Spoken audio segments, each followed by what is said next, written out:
sauce.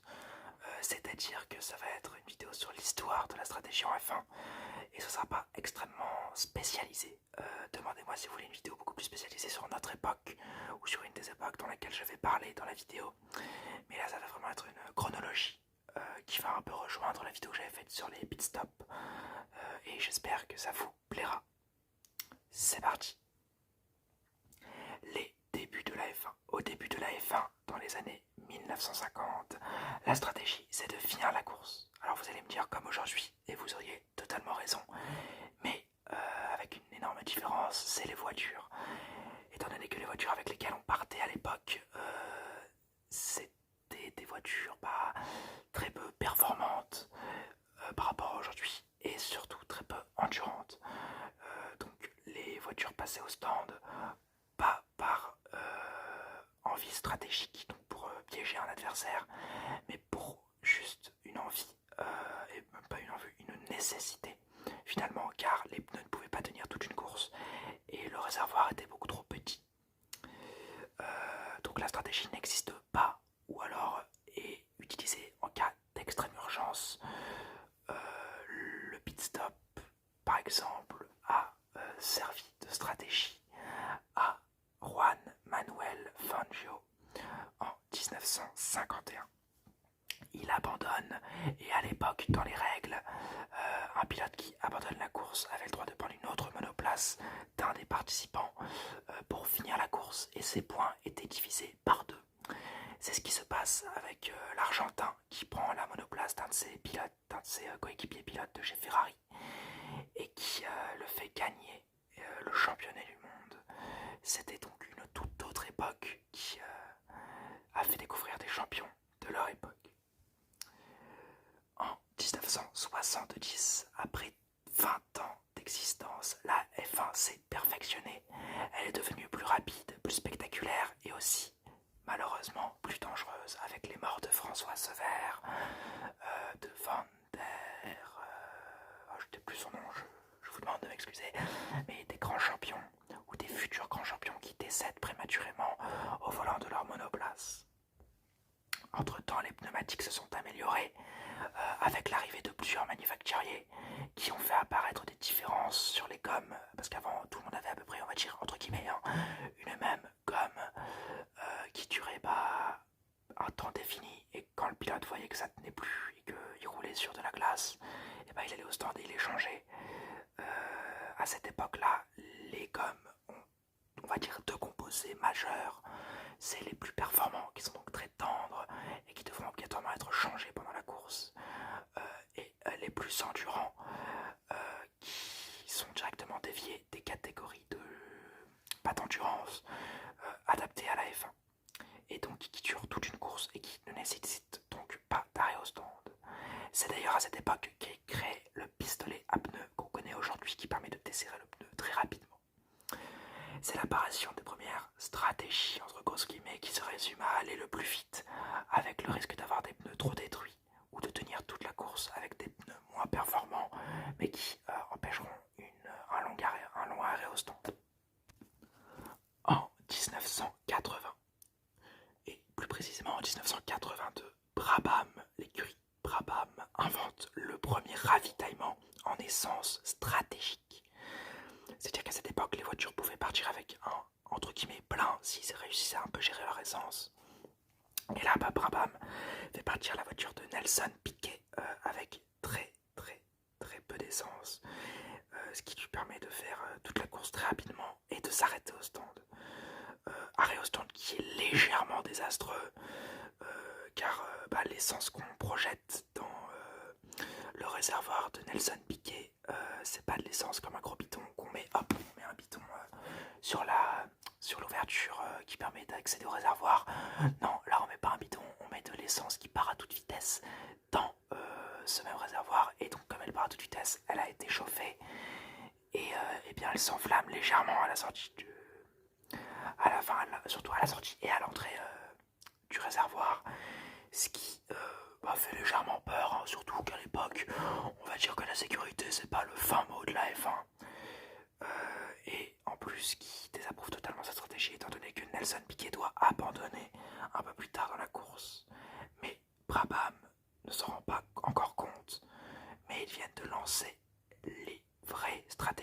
les stratégies qu'on a connues aujourd'hui, et qui vont modeler donc tout ce système de stratégie. En 1984, la FIA interdit les ravitaillements en essence qu'elle juge beaucoup trop dangereux. En même temps, on ne pouvait pas trop leur donner tort. Maintenant, seul le changement de pneus est autorisé, mais absolument pas obligatoire.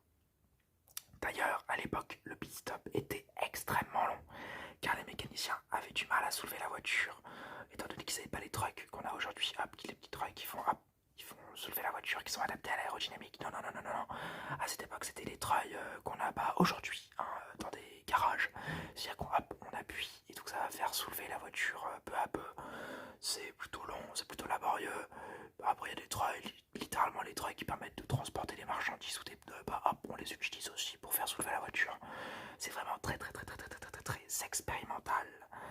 Mais c'est grâce à cela que petit à petit, les mécaniciens vont se professionnaliser. Et en 1988, la stratégie qui prédomine est un seul et unique pit stop pour les gommes, pour qu'elles puissent tenir donc toute une course. C'est d'ailleurs à cette époque-là, j'avais vu un documentaire sur la rivalité Prost-Senna, que le commentateur de ce documentaire, le narrateur si vous préférez, avait dit la phrase suivante: Prost sait qu'on ne gagne pas un Grand Prix dans les stands, mais qu'on peut le perdre.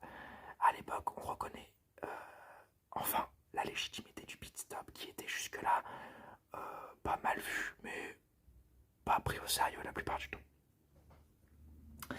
En 1990, et plus précisément en 1994, la FIA réintroduit les ravitaillements en essence pour pallier à la consommation constamment en hausse avec l'amélioration des monoplaces d'année en année.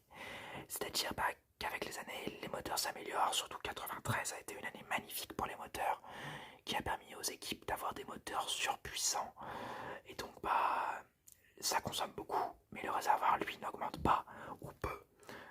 Et donc là, la FIA accepte donc le ravitaillement en essence un peu plus quadrillé. On va mettre des gros guillemets sur un peu plus sécurisé parce qu'il y aura toujours des accidents, mais ça ouvre un nouveau pan de la stratégie. Cette décision est encouragée pour des raisons mécaniques, mais également pour des raisons de spectacle, car la volonté de la FIA est de mettre fin au règne des McLaren sous l'époque Prost-Senna et des Williams sous l'époque Prost-Senna, encore une fois, à des intervalles irréguliers cette fois-ci par contre. Et ils s'interdisent également de nombreuses aides au pilotage, par exemple sur des suspensions ou sur les passages en vitesse, je crois, qui avantageaient grandement les pilotes qui avaient ces aides-là et qui favorisaient la non-usure de la gomme, donc qui avantageaient totalement les équipes. Maintenant, c'est le talent des pilotes qui prime et chaque erreur va se payer très cher. Les changements de pneus trop longs ou les nombreux tuyaux de mécaniciens maladroits qui ratent la lance à essence qui peut provoquer des incendies sont maintenant des pans entiers de la course, même plus de la stratégie, juste de la course. Et ces aides de pilotage enlevées vont révéler les véritables grands pilotes. Ces ravitaillements, d'ailleurs, sont plutôt décriés, car on dit que c'est des artifices à la course qui ne permettent pas d'avoir de belles batailles, mais ils permettent d'avoir de belles stratégies, comme beaucoup plus tard Manicourt en 2004 par exemple, où la stratégie de Ferrari avait été magnifique et avait permis à l'écurie des Rouges de battre les Renault de Alonso. La stratégie prédominante est donc essentiellement basée sur le ravitaillement en essence qui rythme le nombre d'arrêts et la vitesse en course. Les pneus sont moins importants qu'à notre époque et qu'à des époques d'avant, et ils ne servent qu'à tenir la voiture sur la piste, à part pour les grands pilotes dont je vous parlais juste avant, qui savent se servir du train de pneus pour aller le plus rapidement possible. Je vais donner l'exemple de Ayrton Senna. Mais les années 2000 arrivent et en 2004, les pneus doivent tenir une qualification et une course entière. C'est donc des pneus beaucoup plus endurants et cette décision est obligée par la FIA qui veut donner du spectacle. Mais ce spectacle est plutôt décrié et voire très moyen, car les pilotes se plaignent et les voitures seulement pour de l'essence. C'est un pan de la stratégie, mais qui ne plaît pas trop au public. Surtout qu'il fait perdre des victoires à certains pilotes. L'exemple de Kimi Raikkonen en 2003, si je ne m'abuse, au Grand Prix d'Europe, qui perd son Grand Prix dans le dernier tour, alors qu'il avait dominé toute la course. C'est très dommage. En 2007, les pneus prennent une nouvelle place dans la stratégie, car ils sont obligés d'être changés pour une autre gamme de pneus pendant la course, ce qui oblige les leaders qui commencent la course avec leurs pneus de Q2, car nouvelle règle FIA, quand on passe en Q3, on doit chausser les pneus qu'on avait en Q2. Donc souvent des pneus tendres, étant donné qu'on veut faire des temps de qualification, à prendre plusieurs facteurs en course pour la victoire. Les stratégies sont donc plus différenciées. Les top teams, comme à l'époque Ferrari et McLaren, essayent de faire des stratégies avec des pneus plus endurants, qui ne marchent pas tout le temps, qui piègent des fois les pilotes, qui permettent à des petites écuries d'aller plus haut, de bloquer un peu les autres et peut-être de laisser une de leurs voitures partir. C'est des nouveaux pans de la stratégie absolument magnifiques qui sont créés et qui créent la F1 telle qu'on la connaît quasiment aujourd'hui. Et en 2009, les ravitaillements en essence sont de nouveau interdits. Jusqu'à nos jours, ils n'ont toujours pas été rétablis. Au vu des trop nombreux accidents et de la crédibilité des nouvelles monoplaces qui sont, selon les dires de certains, un peu mises en danger, étant donné que, selon certains, les ravitaillements en essence, c'est des artifices. C'est-à-dire que une voiture aujourd'hui, on fait un plein toutes les semaines, tous les mois, si on l'utilise très peu. En F1, on fait un ravitaillement à mi-course, quoi. Selon certains, ça ne représentait pas la véritable façon de rouler. Ça a été changé, et c'est aussi pour des raisons plus sécuritaires, car de nombreux accidents, comme je vous l'ai dit, je vais vous mettre quelques images.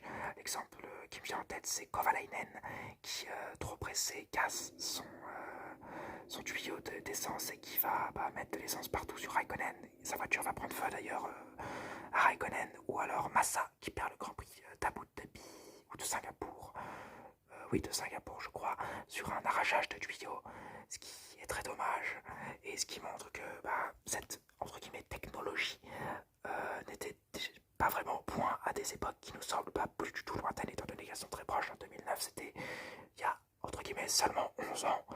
Donc voilà, c'est un nouveau pan de la stratégie qui est abattu pour laisser libre place à un nouveau, car les pneus vont prendre une place maximale avec une nouvelle gamme de pneus. D'ailleurs, en 2011, les pneus Pirelli viennent remplacer les Bridgestone et les Michelin d'il y a longtemps, quoi. Et donc vont permettre, comme Pirelli est en partenariat avec la FIA, ça va permettre des courses palpitantes à la gestion de pneus. Aujourd'hui, les pilotes sont obligés de chausser les gammes de Q2 comme en 2007, pardon. Et s'ils ne passent pas en Q3, donc s'ils sont éliminés en Q1 ou en Q2, ils décident leurs pneus de départ qu'ils devront changer durant la course, excepté la règle de la pluie, c'est-à-dire que s'il pleut, si les marshals décident qu'il pleut, s'ils voient de la pluie, de l'eau leur tomber dessus, parce que n'oubliez pas, l'eau ça mouille, ils peuvent se dire il y a de l'eau. Les pilotes sont donc autorisés à ne chausser qu'un seul train de pneus. La plupart du temps, quand il pleut et que t'es pas trop con, tu mets des pneus weight ou des pneus intermédiaires. Sinon, ta voiture elle part en couille. Et c'est la seule façon de ne pas changer de gamme de pneus. Mais en plus, la plupart du temps, la pluie arrive en cours de course. Donc on a déjà mis des pneus secs avant, donc là on va mettre des pneus pluie, et après hop, la pluie s'en va, donc on remet des pneus secs. La règle du pit stop est toujours respectée, même quand il pleut. Mais la course n'est plus qu'une gestion de pneus aujourd'hui. Vous le savez, les monoplaces sont devenues de plus en plus perfectionnées, et même si cette année la gestion de pneus est bien mise en avant, la gestion moteur et la gestion de beaucoup d'autres appendices de la voiture, je vais prendre l'exemple des freins, est très importante. Le moteur peut surchauffer en course, et donc rendre les performances de la monoplace moins bonnes, et les freins qui peuvent eux aussi surchauffées peuvent totalement ruiner une course, comme les As en Autriche. C'est donc de nouvelles façons de gérer la voiture qui sont des aspects de la stratégie, on va dire. Mais l'aspect de la stratégie que vous attendez tous dans cette vidéo, je le sais, c'est les termes techniques pour définir la course aux pneus, la course à la gestion des pneus. L'undercut, ou ce terme, on le voit souvent en F1, et il est souvent expliqué, mais on a toujours un peu du mal à s'en rappeler. C'est s'arrêter avant son adversaire pour faire un tour canon et pour le doubler à sa sortie des stands. C'est souvent utilisé par les voitures qui sont derrière pour mettre une pression aux voitures qui sont devant. Et la plupart du temps, cette pression marche, à l'exemple de Verstappen qui dépasse Bottas dans les stands, ou de Hamilton qui préfère couper son relais en Hongrie 2019 pour faire un overcut. Mais là, c'est un mauvais jeu, étant donné que Verstappen n'a pas pu repasser au stand derrière tout de suite en tout cas. Et il l'a dépassé en course. L'overcut, c'est l'inverse de l'undercut, c'est s'arrêter plus tard, essayer de garder ses gommes plus longtemps, mais en gardant la même performance pour battre son adversaire et donc pour le mettre en difficulté, même ressortir derrière lui des stands, c'est pas grave, mais avoir fait, on va dire 5-6 tours de plus que lui, et donc avoir une gomme 5-6 tours plus fraîche que lui pour le dépasser en fin de course lorsqu'il sera en perdition. Eh bien, j'espère que cette vidéo vous aura plu. Comme je vous l'ai dit en début de vidéo, si vous voulez des vidéos plus, je dis pas précises sur ce genre de sujet, n'hésitez pas à me le faire savoir en commentaire.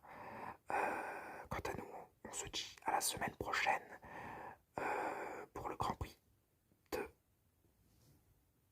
Le Grand Prix du Nürburgring en Allemagne.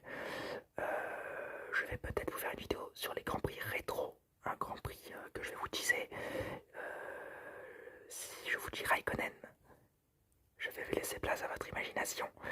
Et je vous dis à une prochaine. N'oubliez pas le petit like, le petit commentaire, le petit abonnement si vous voulez plus de vidéos. Et n'oubliez pas non plus, Forza Ferrari.